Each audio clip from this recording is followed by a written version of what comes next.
Laissez-moi vous poser une question. Et si la chose la plus puissante que vous pourriez faire pour vous protéger du cancer après 60 ans n'avait rien à voir avec des médicaments coûteux, des traitements complexes ou tout ce que votre médecin vous a probablement déjà dit? Et si c'était quelque chose de si simple en apparence que la plupart des gens l'ignorent complètement? Et si la science derrière cette idée était déjà publiée depuis des années dans des revues médicales, confirmant ce qu'un petit groupe d'oncologues savait déjà? Restez avec moi car dans les prochaines minutes, je vais vous expliquer quelque chose qui a radicalement changé ma façon de conseiller mes patients. Et je crois que cela pourrait bouleverser votre propre vision de la santé pour toujours. Je m'appelle le docteur Iman Haji. Depuis plus de 20 ans, j'accompagne des patients à toutes les étapes de leur parcours face au cancer, de la prévention précoce au diagnostic avancé. J'ai été assise en face de 1000 visages dans mon cabinet et j'ai passé une grande partie de ma carrière à me poser la même question. Encore et encore. Qu'aurions-nous pu faire différemment? Après 20 ans, j'ai une réponse. Pas une réponse absolue. Le cancer est complexe et aucune habitude ne peut prévenir tous les cas. Mais il existe une pratique quotidienne dont le lien avec le risque de cancer est si bien documenté, si systématiquement reproduit à travers tant de types de cancers différents, que je crois que toute personne de plus de 60 ans mérite de le comprendre clairement. La plupart d'entre vous ne l'ont jamais entendu expliquer de cette manière. Et à la fin de cette vidéo, vous saurez non seulement de quelle habitude il s'agit, mais aussi pourquoi elle agit au niveau cellulaire, combien de temps il en faut, et l'erreur spécifique qui annule tous ses bienfaits. Avant de commencer, je vous demande une chose. Ne quittez pas la vidéo quand je révélerai cette habitude. Votre première réaction sera très probablement ⁇ ça, je connais déjà ⁇ Et je vous préviens, vous ne savez pas ce que je m'apprête à vous dire. Les recherches vont beaucoup plus loin que ce que la plupart des gens imaginent. Restez avec moi. Avant de nommer cette habitude, je dois vous expliquer la réalité biologique qui la rend si cruciale. Sans cette base, elle pourrait ressembler à un simple conseil de bien-être. Avec elle, tout prend un autre sens. Voici ce qui se passe en ce moment même dans votre corps, quelque chose que la plupart des médecins n'expliquent jamais à leurs patients. Chaque jour, votre corps produit des cellules contenant des erreurs génétiques. Ce n'est pas anormal, c'est la biologie. Votre ADN se réplique des milliards de fois au cours de votre vie, et les erreurs sont inévitables. Dans un corps en bonne santé, trois systèmes travaillent ensemble pour détecter et éliminer ces erreurs avant qu'elles ne deviennent cancéreuses. Les enzymes de réparation de l'ADN identifient et corrigent les mutations. Votre système immunitaire, plus précisément les cellules tueuses naturelles, NK, et les lymphocytes T cytotoxiques, repèrent et détruit les cellules anormales. L'apoptose, la mort cellulaire programmée, ordonne aux cellules endommagées de s'autodétruire avant de pouvoir répliquer leurs défauts. Ces trois systèmes forment l'architecture de défense de votre corps contre le cancer. Ils existent précisément pour cette raison. Voici le problème. Après 60 ans, les trois systèmes commencent à ralentir. Les enzymes de réparation de l'ADN deviennent moins efficaces. L'activité des cellules NK diminue. Le mécanisme d'apoptose devient moins réactif. Ce n'est pas une maladie. C'est le vieillissement. Mais cela signifie que les cellules contenant des erreurs génétiques que votre corps attrapait et éliminait à 40 ans ont plus de chances de passer à travers les mailles du filet à 65 ans. La marge d'erreur se réduit. L'entretien quotidien de ces trois systèmes devient plus important que jamais. Et c'est là que l'habitude entre en jeu. Car ce que les chercheurs ont découvert, étude après étude, cancer après cancer, c'est qu'une seule pratique quotidienne stimule directement ces trois systèmes en même temps. Elle augmente l'activité des enzymes de réparation de l'ADN. Elle renforce le nombre et l'activité des cellules NK. Elle favorise l'apoptose dans les cellules précancéreuses. Une habitude. Trois mécanismes, tous alignés dans la même direction. Permettez-moi de vous parler d'un patient que j'appellerais Victor. Victor avait 67 ans, un comptable à la retraite, méthodique et précis, du genre à tout noter. Il est venu me voir après une coloscopie de routine qui avait révélé trois polypes précancéreux. Pas encore un cancer, mais des cellules qui évoluaient dans la mauvaise direction. Victor avait peur. Son père était mort d'un cancer colorectal. Son frère avait été traité pour un cancer de la prostate 5 ans plus tôt. Assis en face de moi, il m'a posé la question que j'ai entendue des centaines de fois. Que faire maintenant, docteur? Je lui ai parlé de cette habitude. Je lui ai expliqué les recherches. Je lui ai donné un protocole précis et je lui ai demandé de s'y tenir pendant 6 mois, jusqu'à sa prochaine coloscopie. Nous reviendrons à Victor, car ce que sa visite de suivi a révélé est l'une des choses les plus marquantes que j'ai vues en 20 ans de pratique. L'habitude, le mouvement physique. L'habitude en question, c'est l'activité physique. Mais, et c'est le détail que presque tout le monde ignore, il s'agit d'une activité physique modérée et régulière, pas d'un entraînement intense, pas de marathon, pas d'abonnement à la salle de sport. Non, une activité modérée, pratiquée la plupart des jours de la semaine. Je veux être précise sur ce que dit vraiment la science, car la compréhension populaire de l'exercice et de la prévention du cancer est souvent trop vague, au point que les gens en font trop peu ou abandonnent, pensant qu'il faut en faire trop. Voici ce que montrent les études. Une méta-analyse majeure, publiée dans le Journal of the National Cancer Institute, a examiné les données de plus de 1,44 million d'adultes. Elle a révélé que des niveaux élevés d'activité physique de loisirs étaient associés à une réduction significative du risque de 13 types de cancers différents, pas un, 13, dont le cancer du côlon, du sein, de l'endomètre, du rein, de l'estomac, de la vessie, de l'œsophage et bien d'autres. La réduction du risque variait de 10% à plus de 40%, selon le type de cancer et le niveau d'activité. Ce ne sont pas des chiffres anodins. Une réduction de 40% du risque pour des maladies aussi mortelles que certains de ces cancers est cliniquement exceptionnelle.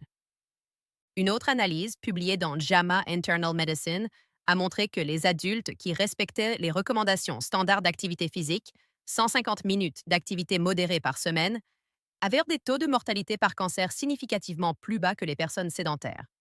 150 minutes par semaine, c'est 21 minutes par jour. Autrement dit, une marche rapide de 20 minutes. Je vais le répéter, car il faut que cela s'imprime dans votre esprit. 20 minutes de marche rapide par jour sont associées à une réduction significative de la mortalité par cancer chez les plus de 60 ans. Pas de chimiothérapie, pas de compléments alimentaires, pas d'intervention coûteuse ou nécessitant une ordonnance. Juste une marche de 20 minutes.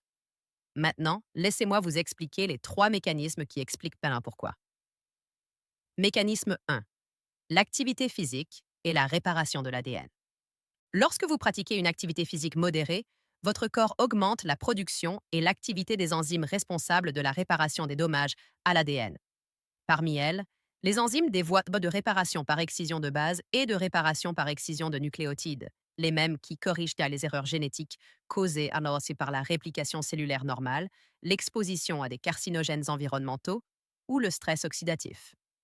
Une étude publiée dans Cancer Epidemiology, Biomarkers and Prevention, a montré que les personnes actives physiquement avaient une capacité de réparation de l'ADN significativement plus élevée que les personnes sédentaires du même âge.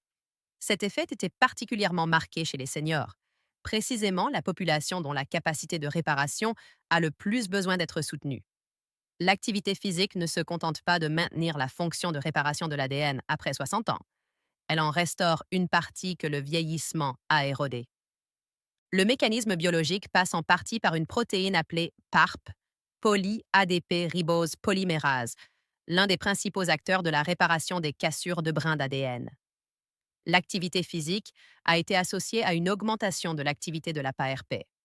Elle réduit également le stress oxydatif qui cause les dommages à l'ADN en premier lieu, en stimulant les systèmes antioxydants endogènes de l'organisme, la superoxyde dismutase, la catalase et la glutathion peroxydase. En résumé, moins de dommages entrent dans le système de réparation, plus de capacité à réparer ce qui y entre, les deux en même temps.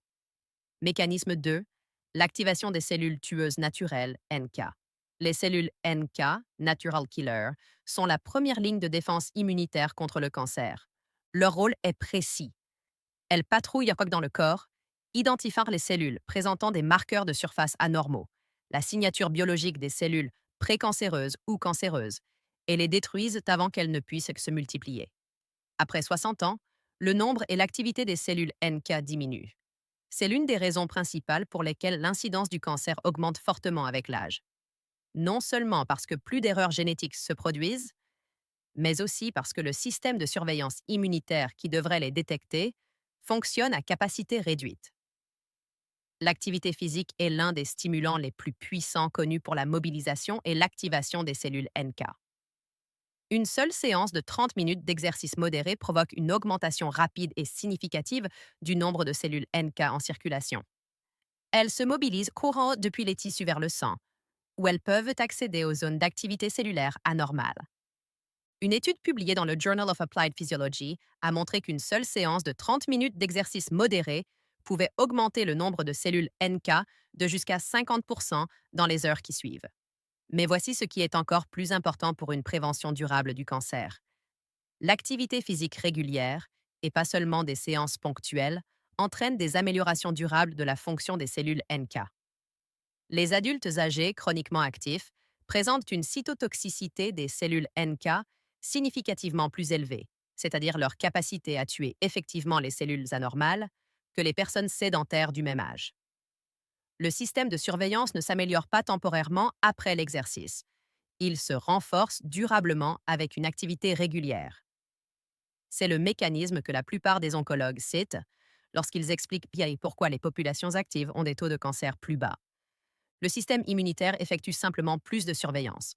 Plus de cellules anormales sont détectées et éliminées avant de devenir des maladies cliniques. Mécanisme 3. L'inflammation et l'environnement du cancer. C'est le mécanisme que je considère comme le plus important et le moins discuté en dehors des cercles spécialisés. L'inflammation chronique de bas grade est aujourd'hui reconnue comme l'une des caractéristiques les plus constantes du micro-environnement du cancer. Les tumeurs ne se développent pas dans des tissus sains fonctionnant normalement. Elles apparaissent et prospèrent dans des tissus caractérisés par une inflammation persistante et non résolue, avec des niveaux élevés d'interleukine 6, de facteurs de nécrose tumorale alpha, TNFA, de protéines C-réactives, CRP, et d'autres marqueurs inflammatoires qui créent un environnement biologique propice à la croissance cellulaire anormale. Voici ce que la plupart des gens ignorent. Le comportement sédentaire, et pas seulement l'absence d'exercice, mais aussi les longues périodes assises et l'inactivité physique, est un facteur indépendant d'inflammation systémique. Un corps sédentaire maintient des niveaux de base chroniquement élevés de marqueurs inflammatoires. L'environnement tissulaire qui en résulte est précisément celui dans lequel le cancer est le plus susceptible de se développer et de progresser.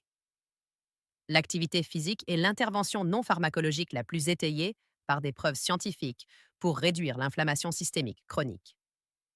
Un exercice modéré régulier réduit les niveaux circulants d'interleukine 6, de CRP et de TNFA, augmente les cytokines anti-inflammatoires, en particulier l'interleukine 10, réduit la graisse viscérale, la graisse abdominale qui est elle-même une source majeure de signaux inflammatoires, même en l'absence de perte de poids significative.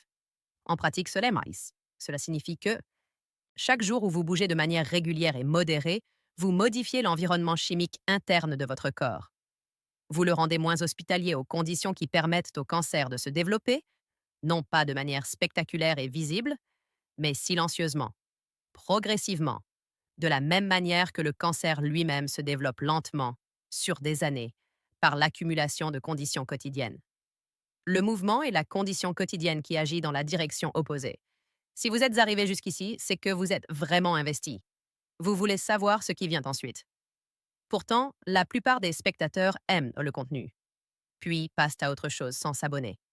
Si cette vidéo a vraiment résonné avec vous, abonnez-vous. Cela ne prend qu'une seconde. Sinon, vous risquez d'oublier que cette chaîne existe et de rater beaucoup de contenus éducatifs de qualité à venir.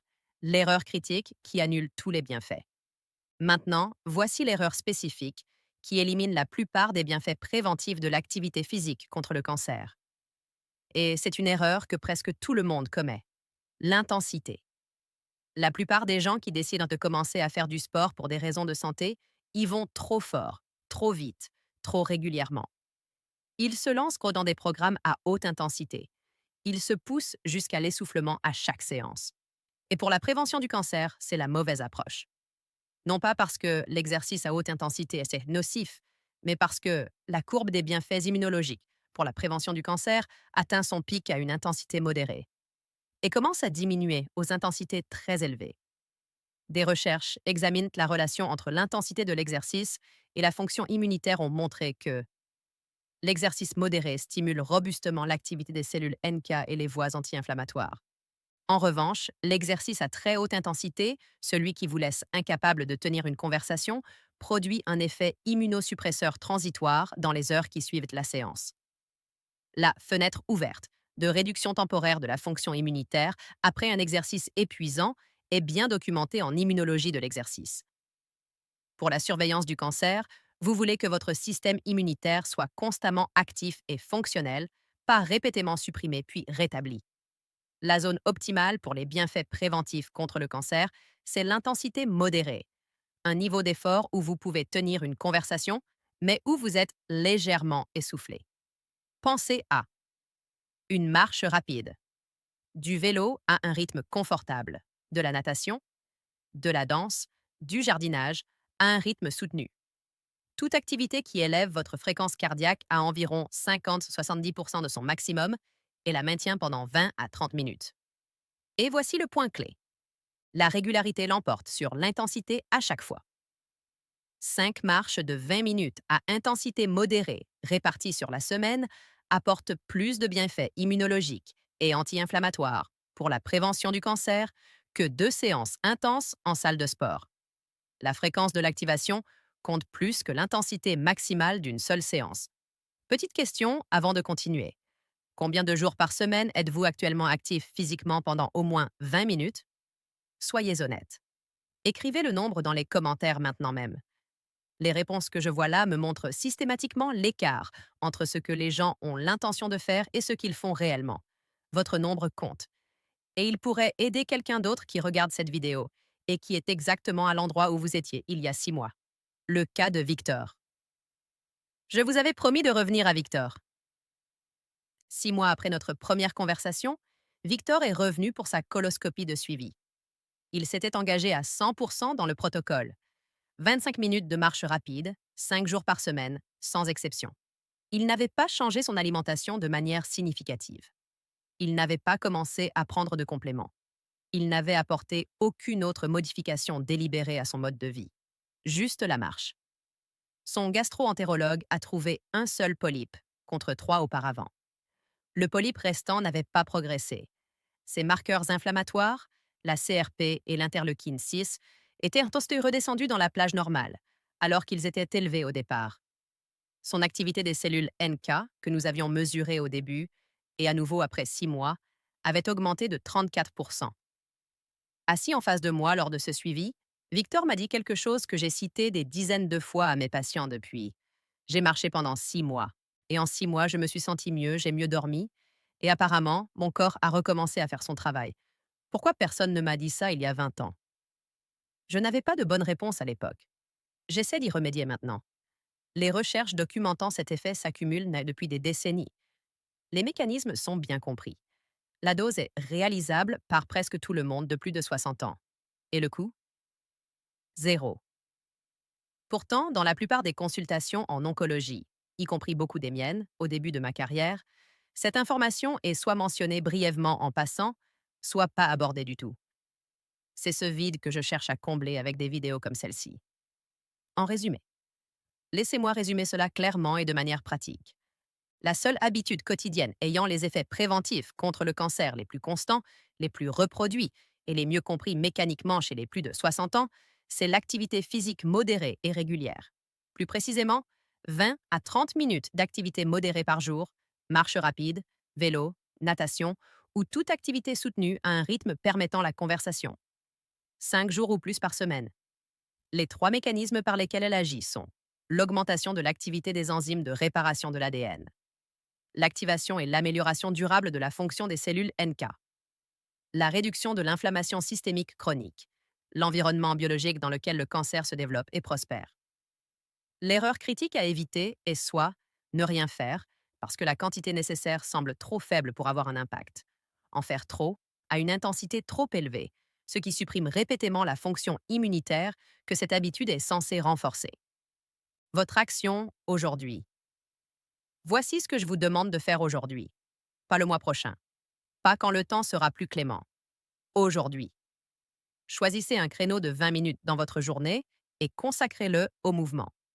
Une marche autour du pâté de maison. Une balade à vélo tranquille. 15 minutes de mouvement suivi de 5 minutes d'étirement. quelque chose que vous pourrez répéter demain et après-demain. Le premier jour est le plus difficile. Le deuxième est plus facile. À la fin de la première semaine, l'habitude commence à se former.